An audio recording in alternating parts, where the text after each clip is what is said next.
امام نے فرمایا کہ انسان کا پتہ انسان کی عقل سے چلتا ہے، انسان کا پتہ انسان کے وزڈم سے چلتا ہے، انسان کا پتہ انسان کے وجود کے اندر جو خدا نے سب سے بڑی نعمت دی ہے۔ یہ بھی کوشچن آپ اپنی نسلوں سے کر سکتے ہو کہ میرے لال وہ کون سی خصوصیت ہے، اسپیشلٹی تمہارے اندر ہے جو کسی حیوان کے اندر نہیں ہے۔ شاید وہ بولے کہ بابا اللہ نے مجھے کان دیے ہیں، تو آپ بولو کان تو حیوان کو بھی دیے ہیں۔ اللہ نے مجھے مثلا پیٹ دیا ہے، تو پیٹ تو حیوان کو بھی دیا ہے۔ کبھی بھی اس بات پہ فخر نہ کرنا کہ تم زیادہ کھاتے ہو، زیادہ کھانا تو حیوان بھی ہم سے زیادہ کھا لیتا ہے۔ کبھی بھی اس بات پہ فخر نہ کرنا کہ مثلا میں دیکھتا بہت اچھا ہوں، میری نظر بہت تیز ہے، میری نظر بہت شارپ ہے، لیکن آپ دیکھو گے تو چھوٹا سا کتا ہے، اس کی نظر انسان سے بھی زیادہ تیز ہوتی ہے۔ کبھی یہ مت بولنا کیونکہ میں چیزوں کو اسمیل کرتا ہوں، سونگتا ہوں، لہذا اس لیے میں انسان ہوں۔ سونگنے کی طاقت خدا نے ہیومن سے زیادہ اینیمل کو دی ہے۔ کبھی یہ نہ بولنا کہ مثلا میں اسپورٹس میں بہت زیادہ تیز دوڑتا ہوں، لہٰذا یہ کمال انسانی ہے، یہ انسان کے پرفیکٹ ہونے کی نشانی ہے کہ انسان بہت ہیوی ویٹ اٹھا لیتا ہے، انسان بہت فاسٹ طریقے سے دوڑ لگا لیتا ہے، تو انسان سے زیادہ تیز گھوڑا دوڑ لیتا ہے۔ کبھی یہ نہ بولنا میں اس لیے انسان ہوں کیونکہ ایک دن میں بھوکا رہنے کی میرے اندر صلاحیت موجود ہے، میں روزہ رکھ لیتا ہوں، تو بولے گا آواز آئے گی ارے اونٹ تو 3 دن بھی کھانا نہ کھائے، اس میں تم سے زیادہ برداشت ہے۔ کبھی یہ نہ بولنا کہ اس لیے میں انسان ہوں کیونکہ میرے بازو میں طاقت بہت زیادہ ہے، مثلا میں 200 kg کا ویٹ اٹھا لیتا ہوں، میں 150 kg کا ویٹ اٹھا لیتا ہوں، ارے تم سے زیادہ ویٹ تو ایک گدھا اٹھا لیتا ہے۔ اب وہ کون سی چیز ہے جس پہ انسان کو ناز ہونا چاہیے؟ وہ کون سی چیز ہے جس پہ انسان کو فخر ہونا چاہیے؟ نہ فخر اپنی آنکھوں پہ کرنا، نہ اپنے کانوں پہ کرنا، نہ اپنی سفید چمڑی پہ کرنا، نہ اپنے بدن کی طاقت پہ کرنا، نہ اپنے قدموں کی طاقت پہ کرنا، نہ اپنے ہاتھوں کی طاقت پہ کرنا۔ امیر المؤمنین فرماتے ہیں کہ ایسی چیز خدا نے تجھے دی ہے جو کسی اینیمل کو نہیں دی ہے۔ اگر ہاتھوں کی بات ہے تو یہ حیوانات کو بھی دیے ہیں، اگر شکم کی بات ہے تو یہ حیوانات کو بھی دیے ہیں، اگر آنکھوں اور کانوں کی بات ہے یہ تم سے زیادہ طاقتور حیوان کو دیے ہیں۔ سردیوں میں تجھے کپڑوں کی ضرورت ہے، گرمیوں میں تجھے ٹھنڈی ایئر کنڈیشنز کی ضرورت ہے، لیکن حیوان کو نہ کپڑوں کی ضرورت ہے، حیوان کو نہ ایئر کنڈیشنز کی ضرورت ہے، اس کا بدن تم سے زیادہ مضبوط ہے۔ لیکن کبھی سوچو وہ کون سی چیز ہے ان ساری طاقتوں کے ہوتے ہوئے بھی یہ انسان ہے جو شیر کو پنجرے میں بند کر دیتا ہے؟ وہ کون سی طاقت ہے کہ اتنے بڑے طاقتور گھوڑے کو انسان اپنے کنٹرول میں کر لیتا ہے، اتنے بڑے ایلیفنٹ کو انسان اپنے کنٹرول میں لا لیتا ہے؟ کتنا وحشی حیوان ہے، اسی حیوان کو رام کر کے اپنے ہاتھوں میں اور اپنی قدرت میں لا دیتا ہے۔ وہ کون سی طاقت ہے جس کے لیے خدا کہتا ہے سخر لکم ما فی السماوات وما فی الارض، اے انسان میں نے زمین کو تمہارے لیے مسخر کر دیا۔ ارے اتنا ضعیف انسان جو سردی میں خود کو بچا نہ سکے، جو گرمی کو برداشت نہ کر سکے، لیکن اتنے حیوانوں کو کنٹرول کر لیتا ہے۔ ایک انسان 1000 ٹنوں کے جہاز اور ایروپلین کو ہواؤں میں اڑاتا ہے، ایک انسان اتنی بڑی گاڑی کو چلاتا ہے، ایک انسان ہے جو کائنات کو گویا مسخر کر کے چلا رہا ہے۔ فرمایا وہ ایک چیز ہے جس کا نام ہے عقل۔ یہ عقل میں نے کسی حیوان کو نہیں دی، یہ عقل میں نے تجھے دی ہے، انسان کو دی ہے۔ اب شریعت کا دروازہ کھلنا شروع ہو جاتا ہے، اب شریعت کی ونڈو کھلنا شروع ہو جاتی ہے۔ یہ فلسفہ کہ یہ حرام ہے، یہ فلسفہ کہ یہ حرام ہے، کہ بیٹا یہ نہ کرو حرام ہے، بیٹا یہ کرو کہ واجب ہے، یہ نہ کرو مثلا حرام ہے۔ اب یہ حرام کا فلسفہ کیا ہے؟ اب ہر وہ چیز جو میری عقل کو نقصان دیتی ہے اسلام نے اسے حرام کر دیا، اور ہر وہ چیز جو میری عقل کو فائدہ دیتی ہے اسلام نے اسے واجب کر دیا۔ کیونکہ اگر خدا عقل کو نہیں بچائے گا تو انسانیت نہیں بچے گی، اور اگر انسانیت نہیں بچے گی تو انسان ہونے کا فائدہ کیا ہوا؟ صلوات پڑھے محمد و آل محمد۔ اب یہ عقل کیا ہے؟ قرآن میں ایک لفظ آتا ہے یا اولی الالباب، اے صاحبان لب۔ صاحب لب مطلب جس کے پاس لب ہے، جس کے پاس لب ہے۔ میرے پاس انگوٹھی ہے، میں صاحب انگوٹھی ہوں۔ کسی کے پاس اونٹ ہوتا تھا، عرب کہتے تھے یہ صاحب ابل ہے، اونٹ والا ہے، انگوٹھی والا ہے۔ انسان کو بولا جاتا ہے عقل والا، صاحب عقل، صاحبان لب۔ لیکن عربک ڈکشنری کو جب کھولیں گے تو لب کہتے ہیں اخروٹ کو۔ اخروٹ کی شکل بھی انسانی مغز جیسی ہوتی ہے، برین جیسی ہوتی ہے اخروٹ۔ اخروٹ کے اندر 2 چیزیں ہیں، ایک ہے اخروٹ کا چھلکا، ایک ہے اخروٹ کا مغز۔ صاحب لب اسے بولتے ہیں جس کے پاس چھلکا بھی ہے، جس کے پاس مغز بھی ہے. اور فرمائے جو صاحب لب نہیں، مطلب چھلکا ہے پر مغز نہیں ہے. اور فرمائے ہمارے شیعہ وہ ہوتے ہیں جن کے پاس چھلکا بھی ہوتا ہے، ساتھ میں مغز بھی ہوتا ہے. اور اللہ اسی مغز کی وجہ سے، اسی برین کی وجہ سے، اسی عقل کی وجہ سے اس کو کیا بھیجے گا؟ جنت میں بھیجے گا. لیکن عقل کو ذرا سمجھنے کے لیے، کیونکہ اکثر اوقات ہماری مائیں بہنیں بھی اسپیشلی ان کنٹریز میں سوال کرتی ہیں کہ کئی احادیث میں عورت کو ناقص العقل بولا گیا ہے، تو وہ کہتی ہیں کہ گویا اہل بیت نے ہماری علیاذ باللہ توہین کر دی ہے، یا یہ جملے صحیح نہیں ہیں، یا یہ جملے کسی نے ڈالے ہیں، ایسا ہو نہیں سکتا، اللہ ان چیزوں میں ڈفرنس کر نہیں سکتا. اب کئی ایسے مرد بھی ہیں جن میں عقل نہیں ہے. ضروری نہیں ہے کہ کسی ایک فرد کو بولا جائے. پہلے جب آپ کو عقل سمجھ آئے گی پھر اس کے ہونے اور نہ ہونے کی بات آپ کو سمجھ آ جائے گی. عقل کوئی ایسا کمال نہیں ہے کہ انسان بولے اگر میرے پاس ہے تو میں با کمال ہوں. عقل ایک ٹول ہے جس کو انسان نے استعمال کرنا ہے. مثلا آپ ایک گاڑی دیتے ہو بچے کو، ایک گاڑی دیتے ہو جوان کو.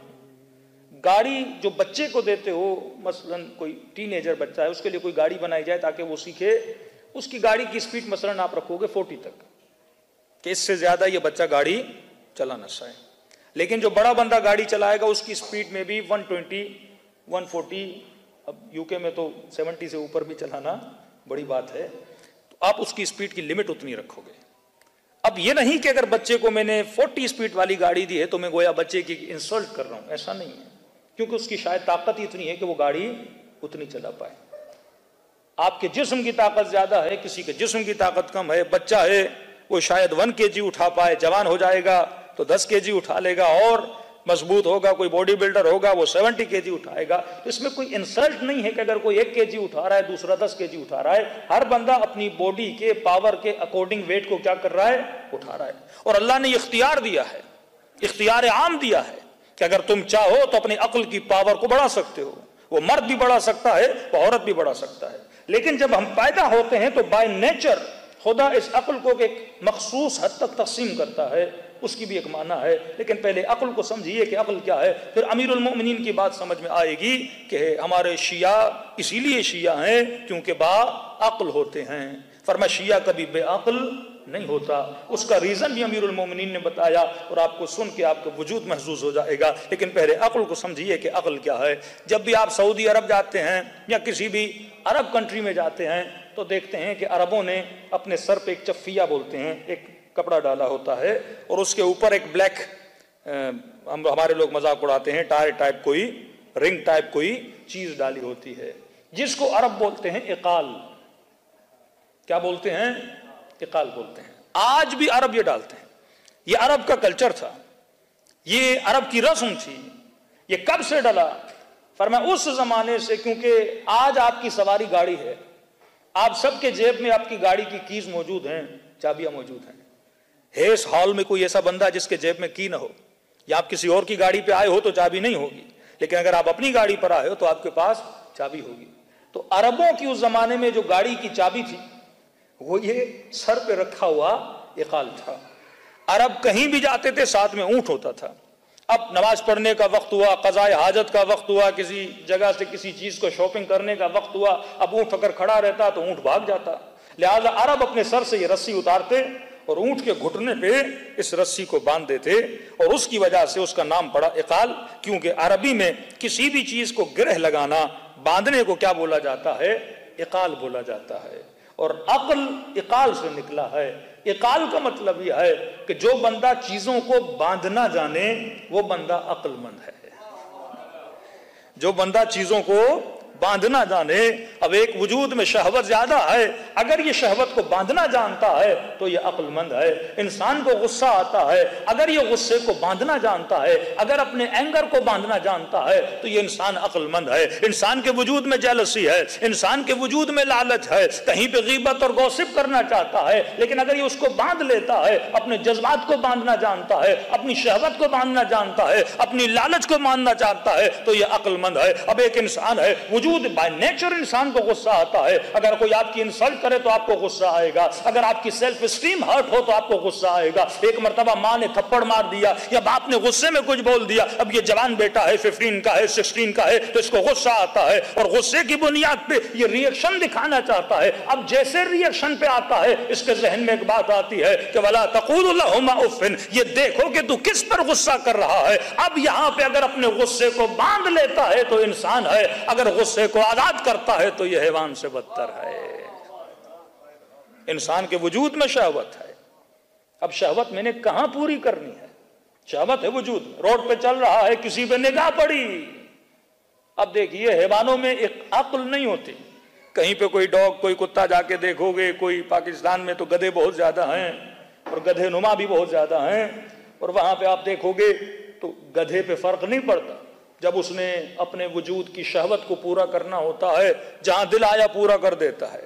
کتے کو اگر کھانے کی دل کرے جو بھی مل جائے گا وہ کھانا شروع ہو جائے گا, کیونکہ اس کے وجود میں عقل نہیں ہے. لیکن فرمایا تو انسان ہے, جب نگاہوں کو روڈ پہ چلائے تو تیرے وجود میں عقل ہونی چاہیے کہ آنکھ کس چہرے پہ جانی چاہیے اور کس چہرے پہ نہیں جانی چاہیے. زبان پہ کنٹرول ہونا چاہیے کہ میں نے زبان سے کیا بولنا ہے کیا نہیں بولنا. کانوں پہ کنٹرول ہونا چاہیے کہ کان سے کیا سننا ہے کیا نہیں سننا. تو فرمایا جس کے وجود میں جتنی عقل زیادہ ہے اس انسان کے وجود میں اتنا ایمان زیادہ ہے. تو اگر عقل ہے تو علی ابن ابی طالب کا چاہنے والا ہے. اب عقل کو سب سے زیادہ جو چیز افیکٹ کرتی ہے وہ انسان کے جذبات کرتے ہیں, انسان کے ایموشنز کرتے ہیں. تو جو انسان جتنا ایموشن کے اندر ہوتا ہے اس کی عقل اتنی لوز ہو جاتی ہے, اس کی عقل اتنی ڈھیلی ہو جاتی ہے, اس کی بندھی ہوئی چیزیں اتنی ڈھیلی ہو جاتی ہیں. تو لہذا فرمایا کہ ایموشنز میں جو فیصلے لیتے ہیں وہ اکثر فیصلے غلط ہوتے ہیں, لیکن جو فیصلے لاجیکل ہوتے ہیں وہ فیصلے پائیدار ہوتے ہیں. صلوات پڑھے محمد و آل محمد.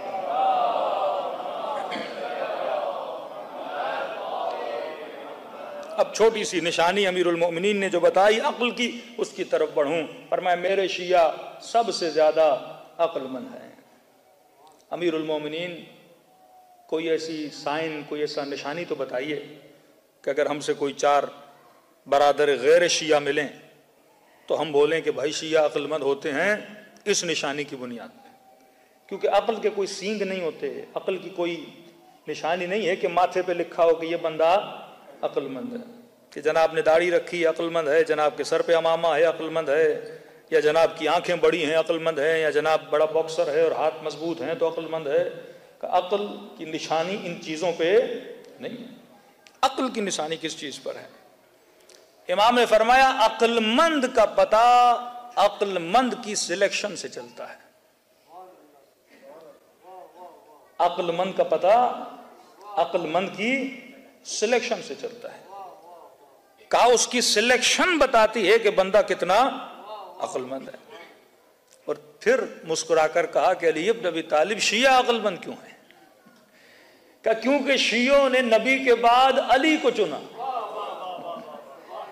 ان کی سلیکشن بتا رہی ہے کہ یہ بندہ کتنا عقل مند ہے. میں نارملی پاکستان میں یہ جملہ بولتا ہوں, میں کہتا ہوں کہ امیر المومنین فرماتے ہیں نحن ابناء الدلیل. یاد رکھنا کہ تم ریزن والے ہو, تم دلیل والے ہو. جس کے پاس دلیل ہوتی ہے وہ گھبراتا نہیں ہے, جو بے دلیلہ ہوتا ہے وہ گھبراتا ہے. مثلا کسی کو بولا باڈی کو برن کیوں کرتے ہو, آپ بت کی عبادت کیوں کرتے ہو, اگر اس کے پاس ریزن نہیں ہے تو آپ سے بحث نہیں کرے گا, کہے گا چھوڑ دو, میرا عقیدہ میرا, آپ کا عقیدہ آپ کا. لیکن جس کے پاس دلیل ہے وہ کسی بھی بندے کے ساتھ بیٹھ جائے, اسے ضرورت ہی نہیں ہے. مثلا کوئی آپ کو سردیوں کے موسم میں آپ جیکٹ پہن کے گھومو, کوئی پوچھے جیکٹ کیوں پہنی ہے تو آپ کے پاس دلیل ہے کہ بھائی سردی بہت ہے. لیکن اگر کوئی گرمیوں میں جیکٹ پہن کے گھومے اور اس سے کوئی پوچھے کہ آپ نے جیکٹ کیوں پہنی ہے تو اس کے پاس کوئی آنسر نہیں ہے, وہ کہے گا میری مرضی ہے, میں نے پہنی ہے تو پہنی ہے. امیر فرماتے ہیں کہ شیعو تم نحن ابناء الدلیل, فرمایا ہم اہل بیت والے دلیل والے ہیں. ہر چیز کے لیے ہم نے اپنے پاس کیا رکھا ہے, ریزن رکھا ہے. تو لہذا جس کے پاس دلیل ہے وہ کبھی فائٹ نہیں کرتا, جس کے پاس دلیل ہے وہ کبھی ابیوز نہیں کرتا, جس کے پاس دلیل ہے وہ غصے میں نہیں آتا. رسول نے کہا میری بات نہیں مانتے, آؤ مباہلے میں ٹھہرتے ہیں, اگر تم سچے ہو ٹھیک, اگر میں سچا ہوں اور اگر تم جھوٹے ہو تو تم پر اللہ کی لعنت ہے. وہ سارے بھاگ گئے نا, کیونکہ ان کے پاس کوئی دلیل نہیں تھی. تو فرمایا تم دلیل والے ہو.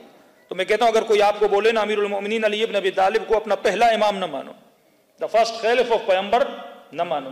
تو میں نے کہا نہ لڑائی کی ضرورت ہے نہ جھگڑے کی ضرورت ہے, آپ بولو کہ آپ کا چیلنج مجھے ایکسیپٹ ہے. آج کے بعد میں علی بن ابی طالب کو پہلا امام نہیں مانوں گا, لیکن عقل کہتی ہے اگر اچھے کو چھوڑ رہے ہو, بیٹر کو چھوڑ رہے ہو, اگر اچھے کو چھوڑ رہے ہو تو اس کی جگہ پہ پھر کسی ایسے کو لاؤ یا علی جیسا ہو یا علی سے بیٹر ہو. یہ چیلنج آپ دیجیے کہ ٹھیک ہے آج کے بعد ہم علی بن ابی طالب کو نہیں مانتے, لیکن سوال یہ ہے پھر یا کوئی اور دو مجھے. اگر آپ کہتے ہو اس ٹیچر سے آپ نے پڑھنا نہیں ہے تو میں کہوں گا ٹھیک ہے میں اس ٹیچر کو چھوڑ رہا ہوں, لیکن اس کی جگہ پہ کوئی ایسا ٹیچر جو یا ایسی ٹیچر جیسا ہو یا اس سے کیا ہو مور بیٹر ہو. تو وہ ڈھونڈ ڈھونڈ کے تھک جائیں گے, علی جیسا ان کو ملے گا نہیں. تو چاہتے ہوئے نہ چاہتے ہوئے پھر بھی وہ آپ کو علی بن ابی طالب کے دروازے پہ لا کے کھڑا کر دیں گے. لیکن یہ ایک آنسر ہے, لیکن امیر المومنین میں اس میں پوری دنیا بسا دی ہے. فرمایا عقل مند کا پتہ عقل مند کی سلیکشن سے چلتا ہے.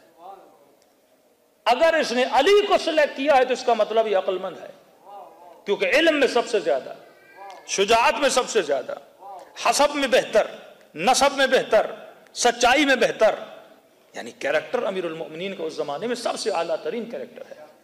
اب اس نے جو چنا وہ کس کی بنیاد پہ چنا؟ عقل کی بنیاد پہ چنا. تو عقل مند کا پتہ عقل مند کی سلیکشن سے چلتا ہے. اب یہاں پہ اہل بیت علیہ الصلوۃ والسلام پھر ایک شکایت کرتے ہیں, کہتے ہیں سمجھ نہیں آتی کہ یہ شیعہ جب اپنا امام کسی کو بناتا ہے تو پرفیکشن کو دیکھتا ہے کہ لیڈرشپ میں پرفیکٹ ہو, نالج میں سب سے زیادہ ہو, شجاعت میں سب سے زیادہ بریو پرسنالٹی ہو. لیکن فرمایا تم اپنی زندگی کے دوسرے کاموں میں جب سلیکٹ کرنے پر آتے ہو تو اپنی عقل سے کام کیوں نہیں لیتے؟ گھر لینا ہے, کہاں لینا ہے, کس گھر کو میں نے سلیکٹ کرنا ہے, دوستی کرنی ہے تو فرینڈشپ میں نے کس سے کرنی ہے, کس کو میں نے سلیکٹ کرنا ہے, شادی کرنی ہے تو کس عورت سے شادی کرنی ہے, خاتون نے شادی کرنی ہے تو کس مرد سے شادی کرنی ہے. تمہاری سلیکشن کی بنیاد کیا تمہارا عقل ہے, یا پھر ہماری سلیکشن کی بنیاد مال بن جاتا ہے, یا پھر ہماری سلیکشن کی بنیاد حسن بن جاتا ہے, یا پھر ہماری سلیکشن کی بنیاد لالچ بن جاتی ہے. جنہوں نے امام حسین کو چھوڑا, مثلا ایک بندہ ہو رہا ہے اس کی سلیکشن حسین ہے, دوسرا ابن سعد ہے جس کی سلیکشن یزید ہے, ایک قاضی شرح قاضی ہے, مطلب عالم ہے, مطلب دین پڑھا ہوا ہے, حدیثیں اسے آتی ہیں, قاضی القضات ہے, جج ہے اس زمانے کا, بٹ وہ یزید کو سلیکٹ کرتا ہے. لیٹر لکھتا ہے کہ حسین واجب القتل ہے, اگر حسین ابن علی کو قتل بھی کر دیا تو جہنم میں نہیں جاؤ گے. امیر المومنین کا زمانہ, کچھ ایسے ہیں عمار جیسے, ابو ذر جیسے, میں سمیت تمار جیسے, سلمان فارسی جیسے, جنہوں نے علی بن ابی طالب کو سلیکٹ کیا. کچھ جنگ جمل میں جاتے ہیں, طلحہ ہیں, زبیر ہیں, اور جنہوں نے نبی کے زوجہ کو سلیکٹ کیا. اب سلیکشن کی جو بنیاد ہے وہ کیا ہے, بیس آف سلیکشن کیا ہے؟ اگر بیس آف سلیکشن عقل ہے تو بندہ جنتی ہے, لیکن اگر بیس آف سلیکشن مال بنا, بیس آف سلیکشن لالچ بنی, بیس آف سلیکشن حسن بنا. اب سنو امیر المومنین کا جملہ, فرمایا کمال کی بنیاد پہ چنا کرو. کمال اس چیز کو چنا کرو جو کبھی فنا نہ ہو, کبھی ختم نہ ہو. مرد نے شادی کی حسن کی بنیاد پہ, کہ خاتون کا چہرہ بڑا خوبصورت ہے, میں شادی کر لیتا ہوں, تو مولا فرماتے ہیں حسن کب تک باقی رہے گا؟ آج حسین ہے, 50 سال کے بعد بندے کا کیا حال ہوتا ہے. جتنی بھی اسپیشلی بالی ووڈ یا ہالی ووڈ کو آپ دیکھ لیں, جتنی بھی ایکٹریسز ہیں جو ٹاپ پہ ہوتی ہیں, جن کو اسٹار بولا جاتا ہے, ان کی شائننگ ایکٹنگ ایج جو ہوتی ہے وہ 15 ایئر ہوتی ہے, 15 سال 20 سال. اس کے بعد کیونکہ جیسے اس کا حسن جاتا ہے اس کو فلمیں ملنا بند ہو جاتی ہیں. اگر حسن کی بنیاد پہ سلیکشن, اب یہ نہیں کہ حسن میٹر نہیں کرتا لائف میں, وہ بھی میٹر کرتا ہے, کیونکہ انسان نے آنکھوں سے رہنا ہے, جسم کے ساتھ رہنا ہے, صرف سول کے ساتھ نہیں رہنا, وہ میٹر کرتا ہے, لیکن وہ پرائورٹی نہیں ہے. فرسٹ پرائورٹی تمہارے ذہن میں کیا ہونی چاہیے؟ وہ چیز جو ختم نہ ہو. حسن ختم ہو جاتا ہے. آج بہترین بیوی لیا, خدا نہ خواستہ کوئی حادثہ ہوا, کوئی اسکن پرابلم ہوئی اور ساری اسکن ڈیمیج ہو گئی, تو فوراً اسے کیا کر دے گا؟ چھوڑ دے گا. ایسے کئی کیسز میں نے کینیڈا میں دیکھے، ایک بندے نے بیوی کو طلاق دے دی اور خاتون سے پوچھا کہ آپ کو طلاق کیوں ملی؟ کہ میرے شوہر نے کہا کہ پتہ نہیں اپنے ناک کا آپریشن کرواؤ، آپ کا ناک ہمیں اچھا نہیں لگتا، اور ہم نے آپریشن نہیں کروایا، اور اس نے اسی طرف سے کیا کر دیا، مجھے ڈائیورس دے دیا۔ اب جو میرج نوز کی بنیاد پر ہو، جو میرج انسان کی باڈی کی بنیاد پر ہو، جیسے وہ چیز ختم ہوگی وہ رشتہ کیا ہو جائے گا؟ ختم ہو جائے گا، کیونکہ emotion was based on beauty, emotion beauty کی وجہ سے تھے، اور جیسے بیوٹی گئی انسان کے ایموشنز بھی کیا ہو گئے؟ چلے گئے۔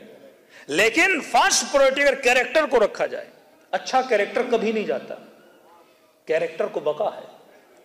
اگر ایک بندہ سچا ہے، اگر کوئی خاتون باحیا ہے، اگر کوئی خاتون عفیف ہے، یہ عفت 70 سال تک باقی رہتی ہے۔ اگر مرد غیرت مند ہے، غیرت تو ہمیشہ باقی رہتی ہے نا، یہ نہیں کہ ایکسیڈنٹ کی وجہ سے انسان کی غیرت چلی جائے، غیرت تو ہمیشہ رہتی ہے۔ تو فرمایا کیریکٹر کی وجہ سے فرسٹ پرائورٹی کیریکٹر ہے، پھر سیکنڈ پرائورٹی انسان کی باڈی ہے، پھر سے تھرڈ پرائورٹی یہ ہے کہ تمہاری پسند کیا ہے، اس کی پسند کیا ہے، پھر فورتھ پرائورٹی یہ ہے کہ تمہارے تھاٹس کیا ہیں، اس کے تھاٹس کیا ہیں، پھر اسٹیپ بائی اسٹیپ انسان آگے بڑھتا ہے۔ لیکن اگر تمہاری سلیکشن کی بنیاد عقل رہی، کبھی زندگی میں ناکام نہیں رہو گے۔ اگر سلیکشن کی بنیاد عقل رہی، گھروں میں سکون رہے گا۔ اگر سلیکشن کی بنیاد عقل رہی، اس اولاد سے اللہ بھی راضی رہے گا، تم بھی راضی رہو گے۔ لیکن تمہاری سلیکشن کی بنیاد عقل نہ رہی تو زندگی تباہ ہو برباد ہو جائے گی۔ صلوات پڑھے محمد و آل محمد۔